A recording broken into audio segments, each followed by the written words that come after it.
Jerome A. Balanlay, estudyante mula sa Universidad ng Pilipinas, Diliman.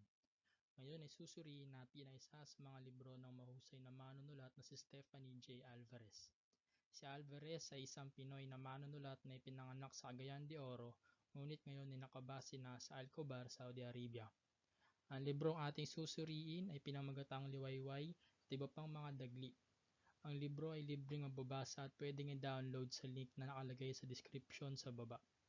Susuriin natin ang librong ito ng may atensyon sa wika nang sa gayon ay mas matalakay natin ang iba't ibang issue sa lipunan na inilalahad ng autor. May tatlong nangingibabaw na motif ang mga dagli ni Alvarez. Una ay ang di-buong pamilya, sunod ang OFW, pangatlo ay ang pagtakas sa lungkutan o escapism.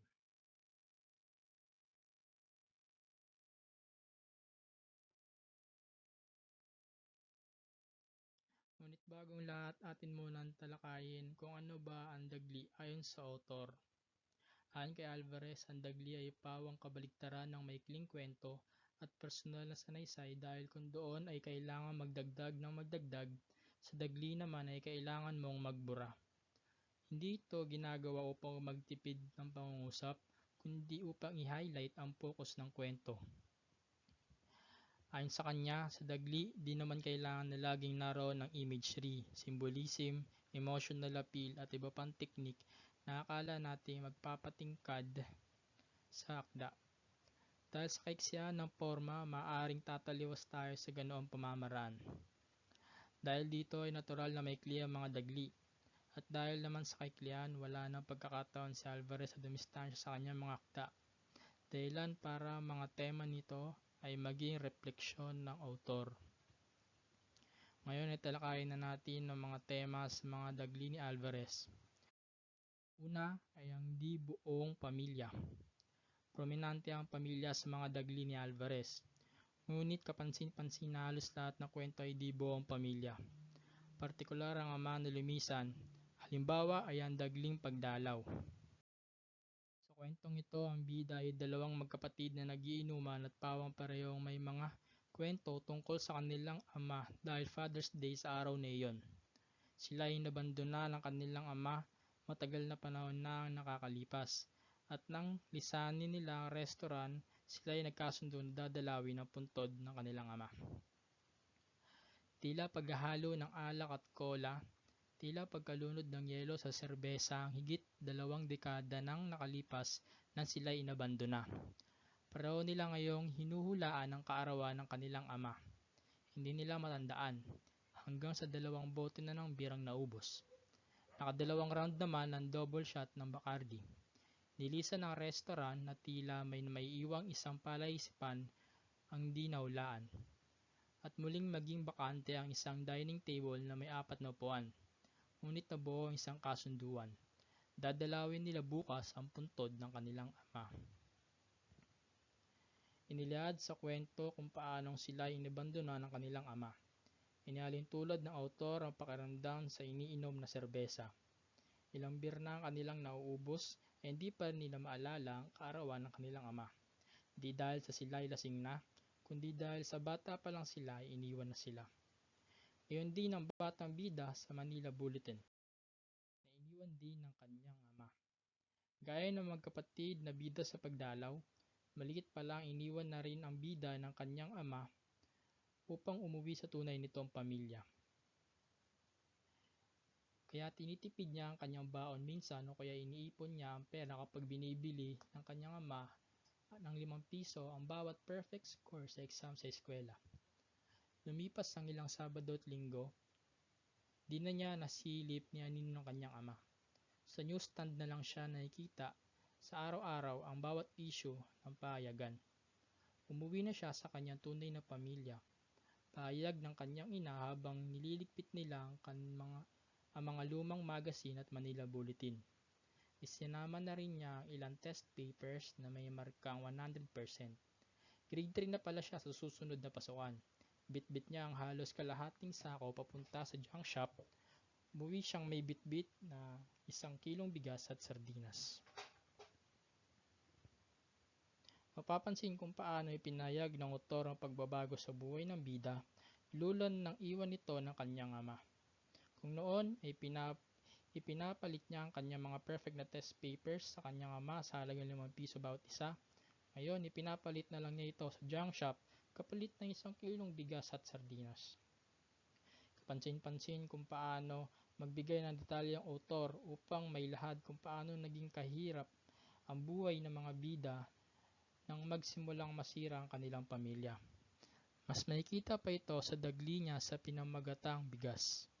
Tungkol din ito sa magkakapatid na iniwan din ng ama sa murang edad upang bumalik sa legal na pamilya. Ang bida ay dumidiskarte sa pamamagitan ng pagtanggap at pagsagot ng assignments sa mga klase dahil sa hirap ng kanilang buhay.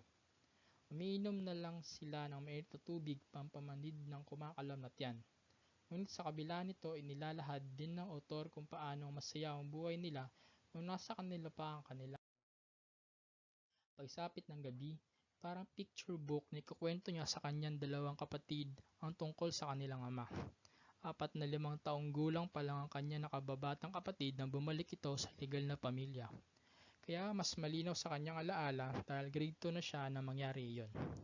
Ipagmamayabang niya may dalang 1 sakong bigas kada buwan, mga dilata at groceries ang kanilang ama.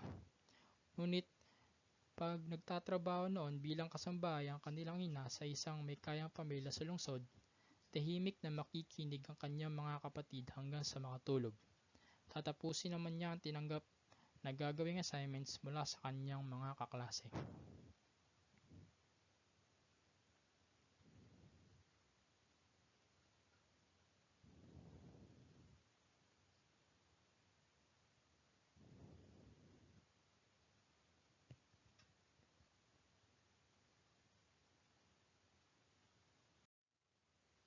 Ang autor din mismo ay di buwang pamilya. Iniwan din siya ng kanyang ama, kaya may espesyal na mensahe siya patungkol sa kanyang ama sa unang parte ng kanyang aklat. Ito rin ang dahilan kaya nagiging refleksyon ng kanyang sarili ang mga dagli na isinusulat niya. Sa dagling Nazareno, ang bida ay umaharap din sa kaparehong problema, ang kawalan ng ama. Natatanaw na nila ang papalapit na prosesyon at pasan-pasan ng kanyang ina ang kahoy na krus. Alam niyang kayang pasanin ng kanyang ina ang krus, ngunit parang krus ang hindi na muling pagpapakita ng kanyang ama. Kung nandito lang sana si Papa, iyon ang lagi niyang naibulong. Parang panata. Kailan daw ba uwi ang Papa mo? Himala lang kung babalik yun. Malayo pa rin ang kanyang tanaw. Tila nakikisimpatya sa malungkot na usad ng prosesyon. Naniniwala ka sa himala? Muling nagtanong ang kanyang kaibigan. Tumango siya. Di ba nabuhay si Papa Jesus pagkatapos ng 3 araw nung namatay siya? Sumangayon ng kaibigan.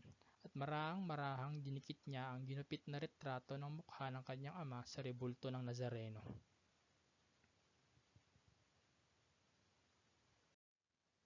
Ang kwento ay tungkol sa magkaibigan na nag-uusap habang nagpuprosesyon. Ang bida ay iniwan ng kanilang ama ngunit mas nag-aalala siya sa kanyang ina kung kaya ba nitong pasanin ng krus.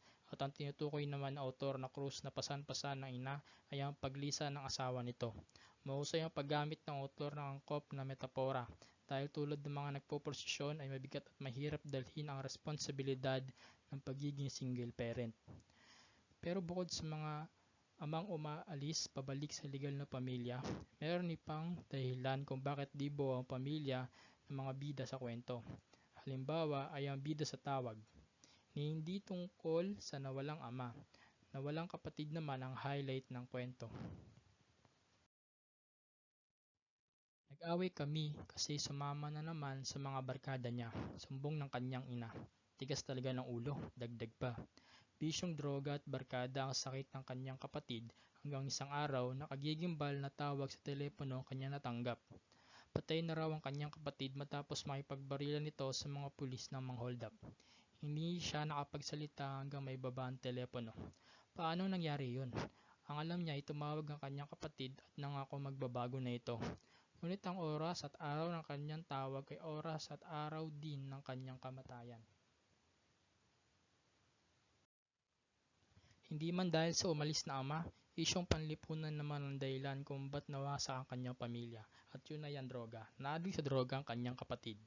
Ang siping ito ay tumatalakay na rin sa ikalawang motif ng mga dagli ni Alvarez, ang mga OFW. Sa kwento, ang kapatid ay nasa ibang bansa, nagtatrabaho at umaasang ang kapatid na nalulong sa droga ay magbabago na rin upang sumunod sa kanya sa ibang bansa at magsimula ng bagong buhay. Ngunit hindi ito nangyari. Tumawag siya sa Pinas, balak kausapin ng kapatid tungkol sa plano nitong pag-abroad, ngunit out of coverage area ang cellphone nito. Sumunod niyang tinawagan ng kanyang mama. Karamihan sa mga bida ni Alvarez ay OFW, nagkatrabaho sa ibang bansa bunga ng kahirapan. Ang autor ay may perspektibo mula sa mata ng mahihirap. Ito ay dahil naging siya mismo ay nagkatrabaho din sa ibang bansa, partikular na sa Saudi Arabia. Kaya karamihan ng settings ng kwento ay nasa gitnang silangan. Halimbawa ay ang liwayway. Akala niya tuluyan ng aabandonay ng plum at papel. Sa kanyang pagpunta sa gitnang silangan, walang lingon-likod siyang tinalikuran ang pangarap na maging manunulat. Ngunit nang sinubukan niyang magsumite ng akda sa liwayway ay hindi siya nabigo. Nakatanggap siya ng email ng editor na malalathala ang kanyang dagli of flash fiction stories. Agad-agad niyang tinawagan ang kanyang ina sa Pilipinas.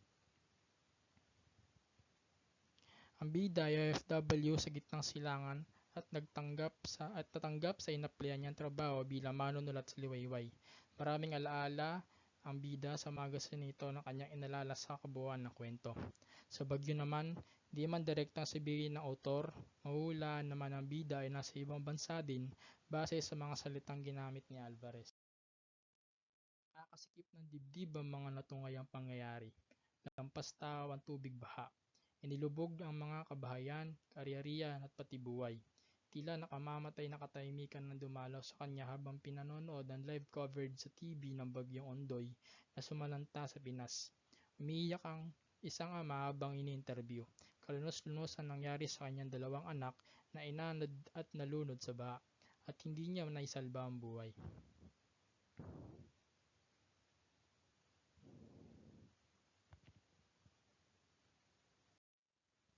Matatandaan sa pagsulat ng dagli ay wala ng panahon ang autor na i-set up ang lugar ng storya kaya mahusay na pagkakagamit ng mga salita ang ginagawa upang makapagbigay ng clue sa mga nagbabasa. Kung ang bida ay nasa Pinas, tiyak na hindi ito magugulat sa balita dahil siya mismo ay mararanasan ng bagyong ito. Napakalakas ng bagyong Ondoy na buong Pilipinas ay apektado. Ngunit sa kwento ay kailangan niya pang makanood ng live coverage upang mabalitaan ito at ito ang magbibigay ng clue na wala siya sa bansa. Sa dagling sinigang naman, ang autor ay nagbigay ng mas malinaw na detalye upang ipabatid na ang bida ay nasa gitnang silangan. Gusto niyang magsinigang, pork belly at buto-buto sana, ngunit haram sa Saudi Arabia kaya bangus na lang.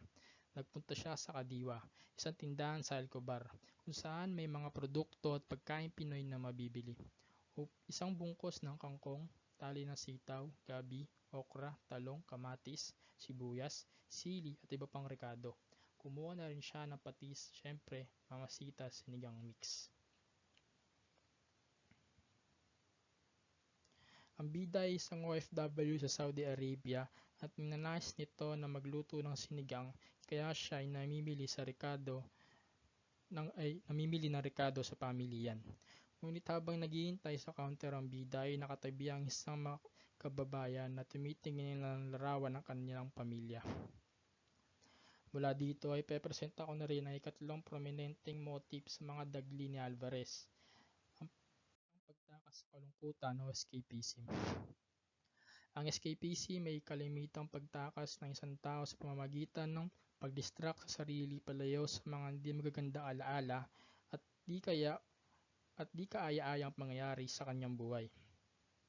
Kapansin-pansin na madalas itong ginagawa ng mga bida sa dagli ni Alvarez.